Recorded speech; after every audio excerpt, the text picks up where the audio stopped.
नवीन वर्षाच्या शुभेच्छा. Happy new year 2021. 2021 सालामध्ये तुम्हाला सर्वांना शुभेच्छा. 2020 पेक्षा हे चांगलं जाऊ, कारण 2020 कोरोना म्हणा, बाकीची सगळी संकट, पूर म्हणा, चक्रीवादळ म्हणा, हे सगळं आपल्यावरती लादलं, निसर्गानं लादलं. 2021 आपल्या सर्वांना नीट जावं, तुमची परीक्षा हो, तुम्ही 12वीत जावं, 12वी नीट चालू होऊ द्या. ठीक आहे. तर आज आपण चौथा टॉपिक, ज्याला आपण लॉज ऑफ मोशन असं म्हणणार आहे. एकूण आपले 8 टॉपिक आहेत सेक्शन 1 मध्ये. त्यातला आपला चौथा चाललाय, म्हणजे अंदाजानं 6 महिन्याचा सिलेबस आपला पूर्ण होतोय. झाली तर 6 महिने परीक्षा झाली तर, पण काय हरकत नाही, आपल्याला सगळं शिकायचंय, त्यामुळे आपण व्यवस्थित वळीने सुरू करतोय. तर आपल्याला लॉज ऑफ मोशन हा टॉपिक आपण सुरू करतोय. बघा, when any object is in motion, that means whenever it changes its position, we call it as it is in motion. Now we consider here mechanics. It is the branch of physics which studies about this motion. Now we consider mechanics is divided into 2 parts, that is statics and kinetics. ठीक आहे. म्हणजे आपल्याला mechanics हे आपल्याला या ठिकाणी 2 parts मध्ये divide झालेलं दिसतं. काय तिथं स्टॅटिक्स आणि दुसरा आहे तो कायनेटिक्स. आता इथं स्टॅटिक्स म्हणजे काय, when any body is at rest, म्हणजे कुठला ऑब्जेक्ट ही जर रेस्ट मध्ये असेल आणि तेव्हा आपण त्याचा स्टडी केला तर ते झालं statics. and when your body is in motion and if you study it, then that branch we call it as a kinetics. लक्षात येतंय का? म्हणजे आपल्याला मेकॅनिक्सचे 2 पार्ट्स पडतायत. त्याच्यामध्ये पहिला पार्ट आहे तो स्टॅटिक्स आणि दुसरा पार्ट आहे त्याला आपण म्हणणार या ठिकाणी कायनेटिक्स. म्हणजे आपल्याला स्टॅटिक्स म्हणजे काय, ऑब्जेक्ट इज ॲट रेस्ट असेल तर तो statics, and object in motion तर ते आपल्याला कायनेटिक्स म्हणते. त्यानंतर kinetics further divided into 2 branches. We consider कायनेमॅटिक्स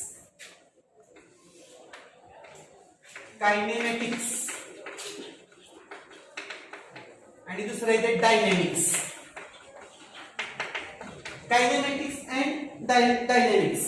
आता याच्यातलं कायनेमॅटिक्स म्हणजे काय, it describes various motion without discussing their cause and parameters. And parameters are distance, displacement, speed, velocity, acceleration. म्हणजे इथं आपल्याला कॉज बघितली जात नाही, कशी त्या मोशनची काय आहे, कॉज, कारण बघितलं जात नाही. मग ते झालं आपल्या या ठिकाणी कायनेमॅटिक्स. आणि त्याचे पॅरामीटर्स काय काय तिथं, तर डिस्टन्स, डिस्प्लेसमेंट आपण ऑलरेडी बघितलेलं आहे, स्पीड, वेलॉसिटी आणि ऍक्सलरेशन हे सगळ्याचे आपण डेफिनेशन आधी बघितलेले आहे. आता डायनॅमिक्स म्हणजे काय, it describe motion along with its cause. म्हणजे मोशन डिस्क्राइब करताना त्याचं ते कारण पण देतं. समजते का? It describes motion along with its cause, we call it as a dynamics. इथं कॉज आपण डिस्कस करत नाही आणि तिथं मात्र आपण त्याचं कॉज ही काय करतो, डिस्कस करतो. म्हणजे आपल्याला त्या ठिकाणी सांगते फोर्स किंवा टॉर्क हे आपण सांगतो. आणि त्याचे पॅरामीटर्स हे काय आहेत, momentum, force, energy, power.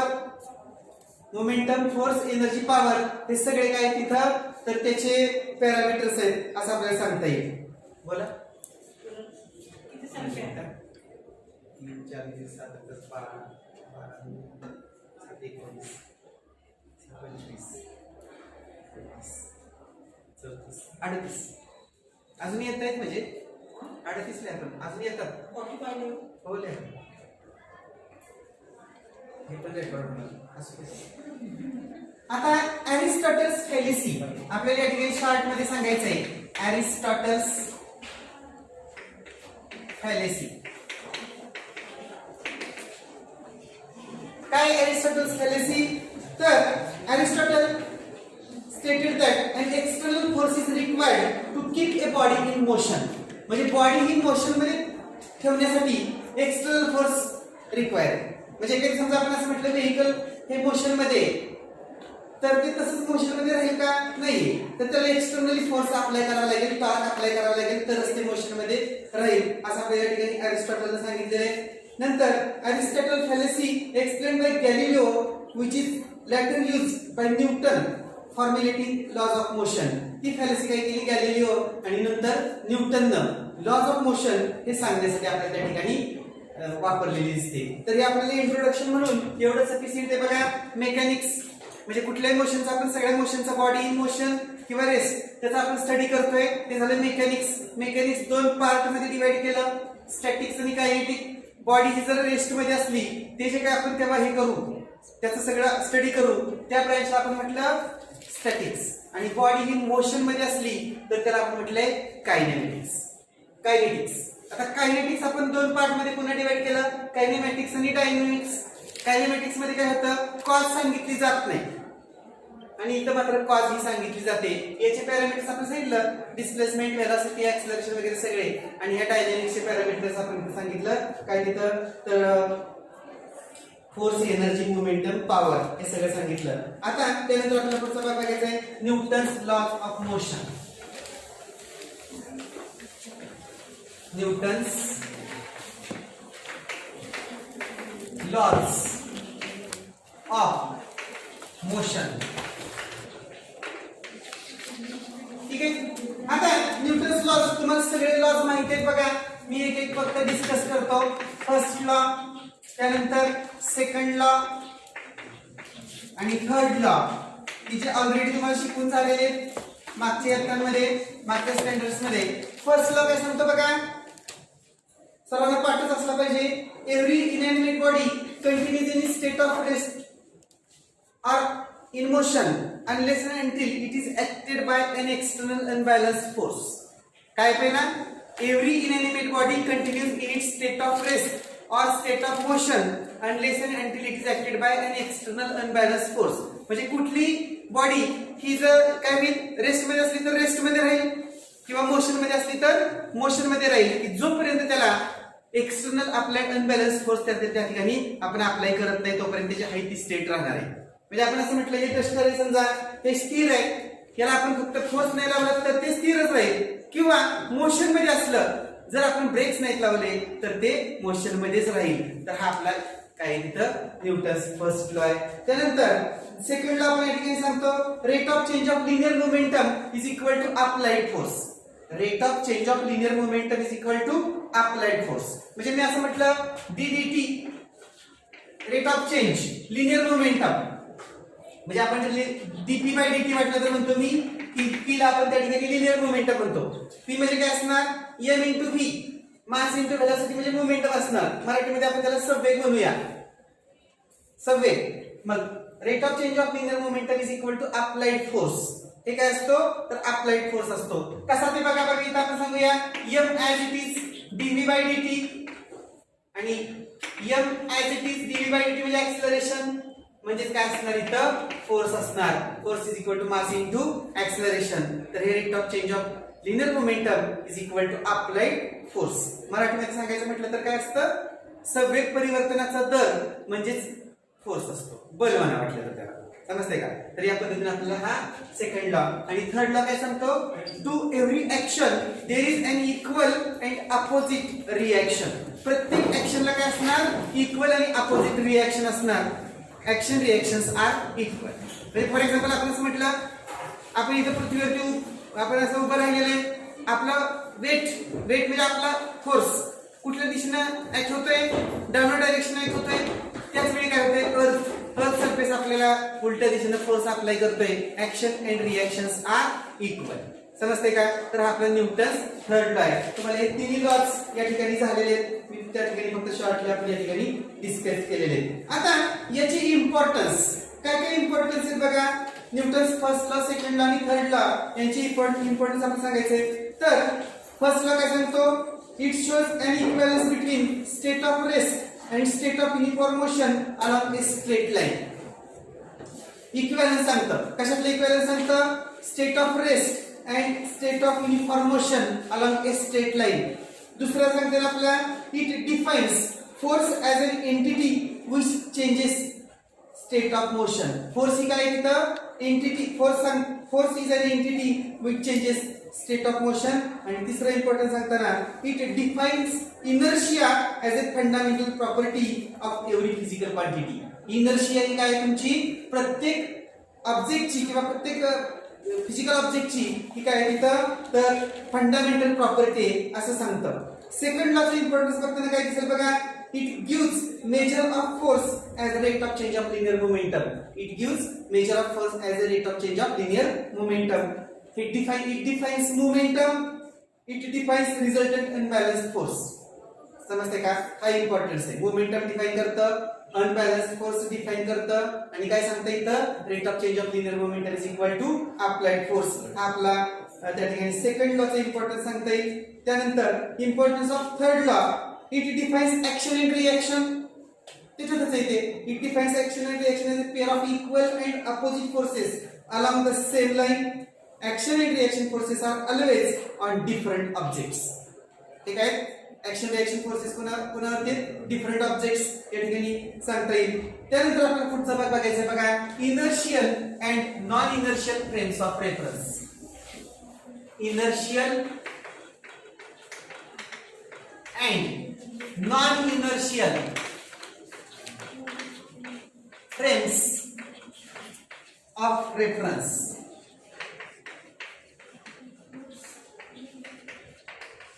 Inertial and non inertial frames of reference. काय बघा, inertial and non inertial frames of reference. Inertial frame म्हणजे काय लक्षात घ्या पहिल्यांदा. An inertial frame is a frame of reference which is fixed or moving with constant velocity. बघा मी काय म्हणतोय, inertial frame of reference is a frame of reference which is fixed or moving with constant velocity. नीट अर्थ समजून घ्या. काही ह्याच्यावर पुढचं बाकीचं डिस्कशन आपल्याला करायचंय. Inertial frame of reference, a frame of reference which is fixed or moving with constant velocity. आता आपण असं म्हटलं हा क्लासरूम फिक्स आहे. बघा फिक्स आहे. मग ही झाली इनर्शियल फ्रेम ऑफ रेफरन्स. आता आपण जर विथ रिस्पेक्ट टू, आता कशाचे म्हणतोय, with respect to earth me fix म्हणतोय, पण मी जर अंतराळात गेलो तर हे फिक्स नाहीये. कारण हे कसं होतंय, earth moves in rotational motion from west to east. Earth काय होते, पश्चिमेकडून पूर्वेकडे अशी रोटेशनल मोशन मध्ये, plus it is in the circular motion around the sun. म्हणजे ह्या तिच्या स्वतःच्या स्पिन मोशन बरोबरच रोटेशनल मोशन बरोबरच ती काय करते, सूर्याभोवती पण ती काय करते, सर्क्युलर मोशन मध्ये फिरते. म्हणजे विथ रिस्पेक्ट टू काय म्हणतात त्याला, space, it is in A motion but it's velocity is constant.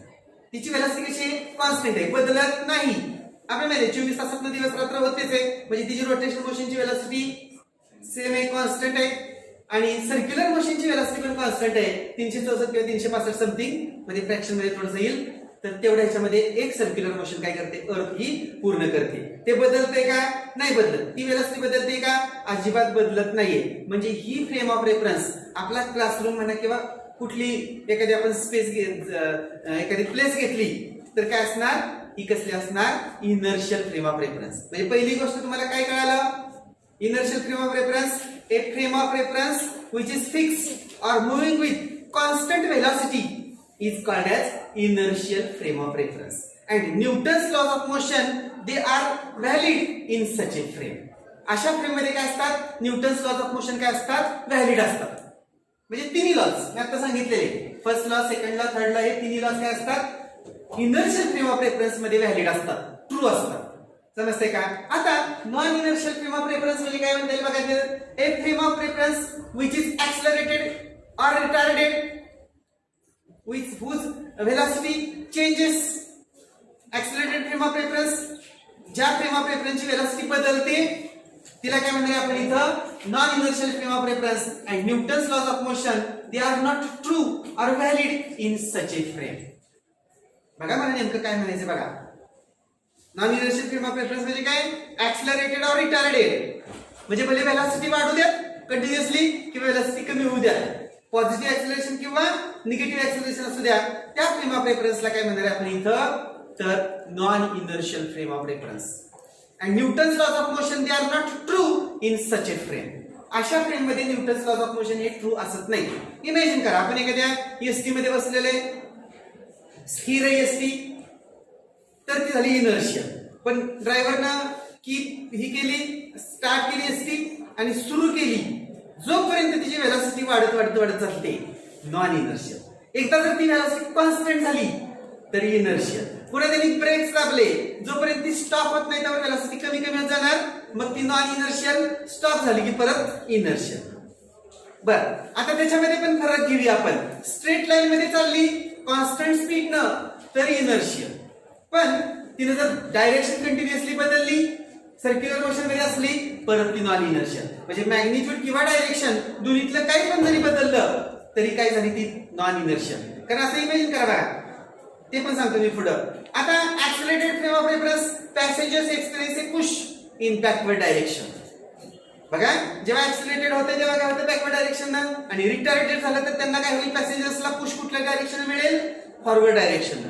समजा ते अँटी क्लॉकवाईज सेन्सने मूव्ह झाले तर त्यांना बाहेरच्या दिशेने फोर्स मिळेल, किंवा क्लॉकवाईज दिशेने मूव्ह झाले तर ह्या बाहेरच्या दिशेने काय होईल फोर्स मिळेल. मग आता तिथे काय झालं, that force arises due to the acceleration of the frame of reference. तो फोर्स कुणी लावला, आपण त्याची कॉज सांगू शकतो का? आपण सांगू शकतो का? आपण असं समजा छोट्या मुलांना असं गाडी बसवलं, म्हटलं ब्रेक दाबला, ती पुढे जरा कलंडतात, म्हणजे तुम्ही पण कलंडतात, पण मग मी विचारलं की काय झालं, काय झालं, का तू पुढे सरकला? ते म्हणते गाडीनं ढकललं. काय म्हणतात, गाडीनं ढकललं. म्हणजे त्याला फोर्स कुणी लावला due to the acceleration of the frame of reference. समजा ब्रेक्स दाबले, ते मागे सरकतात. समजा पुढे सरकून बसले असले, त्यांना काही एवढं मोठं शीट लागत नाही, ते पुढे पण बसतात, मागे कुठं पण बसतात लहान मुलं, आणि मग अचानकपणे मागे धडकतात सीटवर. तर म्हणलं कुणी ढकललं? गाडीनं ढकललं. आपण गाडी वळवली, इकडे कलंडते ते, हा कुणी ढकललं. थोडी थोडी बोलायला असली तर त्यांना काही समजत नाही कुणी ढकललं. ढकलायला कोण नसतंच ना, मग ते म्हणतात गाडीनं ढकललं. बरोबर आहे. मग हे कशामुळे झालं, कशामुळे झालं हे? Due to the acceleration of the frame of reference. आणि ती जी फ्रेम ऑफ रेफरन्स आहे त्याला आपण म्हणणार आहे non inertial frame of reference. Newton's laws of motion they are not true in such a frame. मला वाटतंय तुम्हाला एवढ्या डिस्कशन वरनं इनर्शियल आणि non inertial frames of reference या गोष्टी कळायला काही हरकत नाही. काय लक्षात ठेवायला, परत एकदा मी शॉर्टली कन्क्लूड करतो. जी फ्रेम ऑफ रेफरन्स रेस्ट ला आहे किंवा moving with constant velocity, that is called as inertial frame of reference. Newton's laws of motion are true in such a frame. And a frame of reference which is accelerated, that frame of reference is called as non-inertial frame of reference, and Newton's laws of motion they are not true in such a frame. तर या आपल्याला ठिकाणी inertial आणि non inertial frame of reference यांच्या बाबतीत एवढं सांगता येईल. त्यानंतर आपल्याला या ठिकाणी काय करायचं बघा पुढे, तर टाइप्स ऑफ फोर्सेस बघायचे. Types of forces.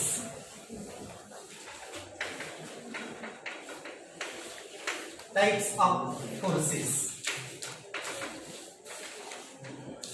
बघा. टाइप्स ऑफ फोर्सेस त्याच्यामध्ये आपल्याला फंडामेंटल फोर्सेस जे सांगितले त्याच्यातला पहिला भाग बघायचा या ठिकाणी ग्रॅव्हिटेशनल फोर्स. ग्रॅव्हिटेशनल फोर्स काय? ग्रॅव्हिटेशनल फोर्स की जो आपल्याला न्यूटन्स लॉ ऑफ ग्रॅव्हिटेशन दिलेला आहे. मी परत इथे एक्सप्लेन करतो. न्यूटन्स लॉ ऑफ ग्रॅव्हिटेशनचं स्टेटमेंट काय आहे बघा. Statement, the force of attraction between two point masses is directly proportional to product of their masses and inversely proportional to square of distance between them. हे statement आहे. अजून तुम्हाला पुढे नीट कळेल बघा. काय स्टेटमेंट आहे? the force of attraction between two material particles point masses काय असेल ते is directly proportional to product of their masses and inversely proportional to square of distance between the two. समजा मी असं म्हटलं की इथं m1 हा एक मास आहे आणि m2 हे दुसरं मास आहे, यांच्यातलं डिस्टन्स r एवढं आहे, आणि f हा काय आहे तिथं force of attraction between the two.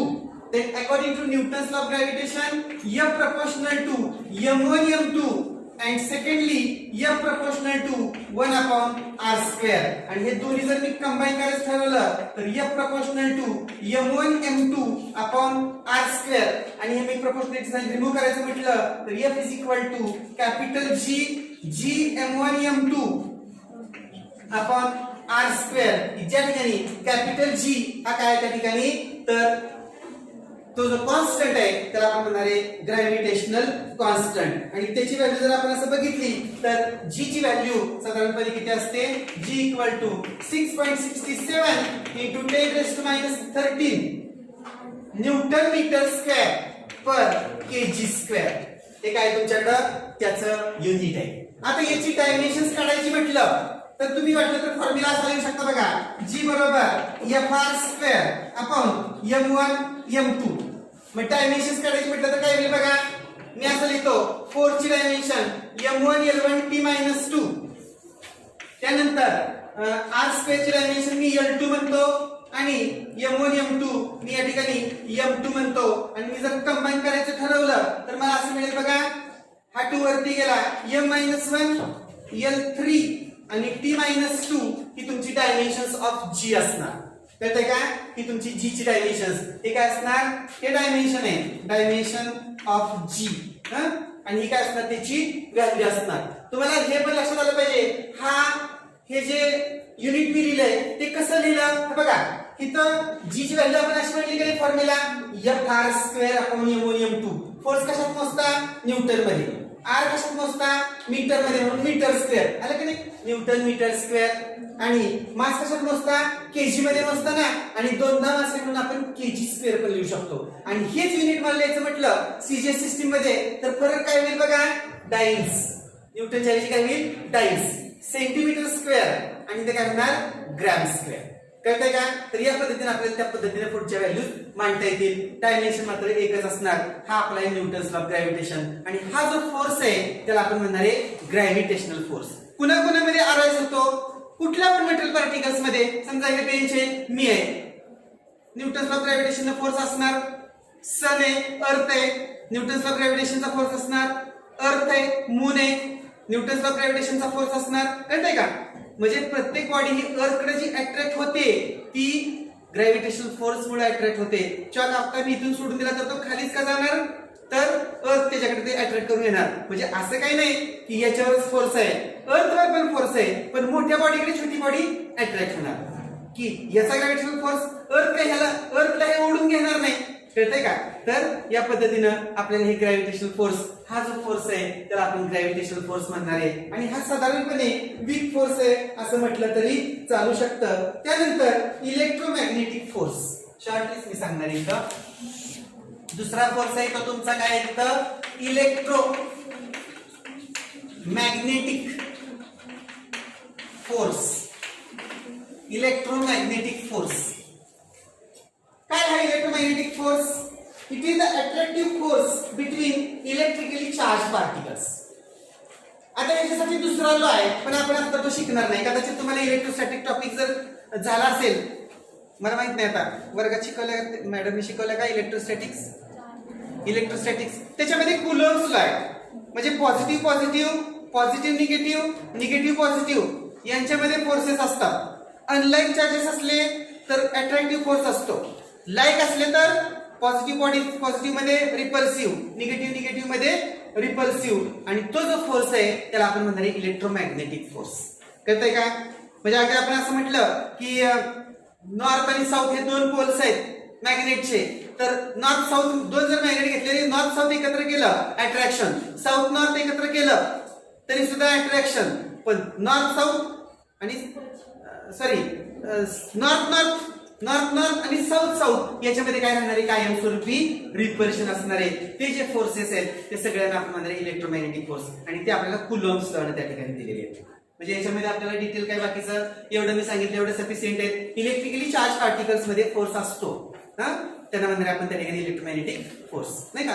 तुम्ही लाइटनिंग बघितलंय वीज चमकते कधी कधी वीज ती अर्थकडे अट्रॅक्ट पण होते म्हणजे high amount of positive charge जर असेल ढगांमध्ये तर त्याचं पोटेन्शियल वाढणार ना आणि मग ते न्यूट्रल होण्यासाठी काय करणार ग्राउंडकडे येतं आणि मग तिथं न्यूट्रलायझेशन होतं त्याला आपण वीज पडणे म्हणतो बरोबर आहे. म्हणजे तो पण एक प्रकारचा काय तिथं स्पार्किंग टाईप आहे. ते स्पार्किंग वीज म्हणजे ते फोर्स मुळे नाही तर पॉझिटिव्ह निगेटिव्ह मध्ये जे अट्रॅक्शन आहे त्याच्यामुळे ते स्पार्किंग होतं बरोबर आहे आणि त्यामुळे लाइटनिंग आपल्याला आढळतं. तर हा कसला फोर्स आहे तुमचा इलेक्ट्रोमॅग्नेटिक फोर्स आहे. त्यानंतर स्ट्रॉंग न्यूक्लिअर फोर्स तिसरा प्रकार मला सांगायचा आहे.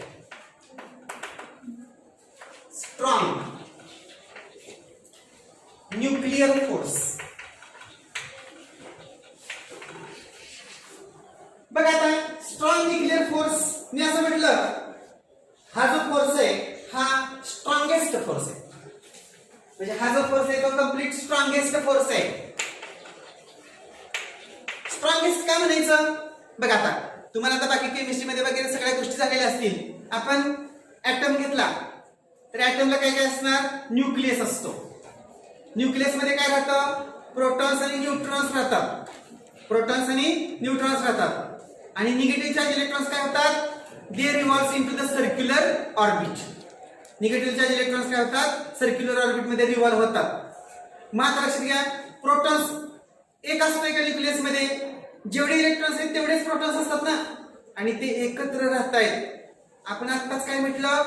प्रोटॉन मध्ये रिपल्शन असतं, तरी ते एकत्र ठेवण्याचं काम हा न्यूक्लियर फोर्स करतो, आणि म्हणून त्याला आपण स्ट्रॉंग फोर्स म्हणतोय. समजते का? प्रोटॉन मध्ये कसला फोर्स असणार आहे? रिपल्सिव्ह असणार आहे, पण तरी सुद्धा प्रोटॉन्स एकत्र राहत आहेत. त्याला ठेवण्याचं एकत्र काम कोण करतं? हा न्यूक्लियर फोर्स करतो, आणि म्हणून तो स्ट्रॉंग आहे. समजतंय का? तर हा तुमचा कसला फोर्स आहे या ठिकाणी? Strong nuclear force. आणि चौथा प्रकार मी म्हणणार आहे weak nuclear force. Weak nuclear force. Weak nuclear force. बघा तुम्ही radio active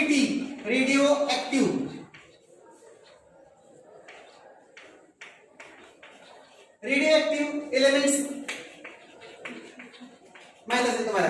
radio active elements किरणोत्सारी मूलद्रव्य, बरोबर?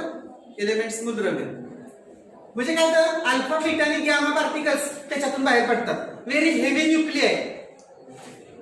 हेवी न्यूक्लिआय काय करतात? अल्फा बीटा आणि गॅमा रेज बाहेर सोडतात. तर तिथे काय, तो जो फोर्स आहे बाहेर सोडले ना, पार्टिकल्स काय केलंय? बाहेर सोडून दिले. तो जो फोर्स आहे तो वीक न्यूक्लियर फोर्स. त्याने तिने धरून ठेवलं का? बाउंड करून ठेवलं का? नाही ठेवलं. मग तो फोर्स आहे त्याला म्हणणार आपण त्या ठिकाणी वीक न्यूक्लियर फोर्स. तर या पद्धतीने आपण या ठिकाणी काय सांगितलं इथं? तर हे सगळे 4 प्रकारचे फोर्सेस आपण या ठिकाणी डिस्कस केले. तर आता याच्यातले काही शंका असल्या तर आपण बघू.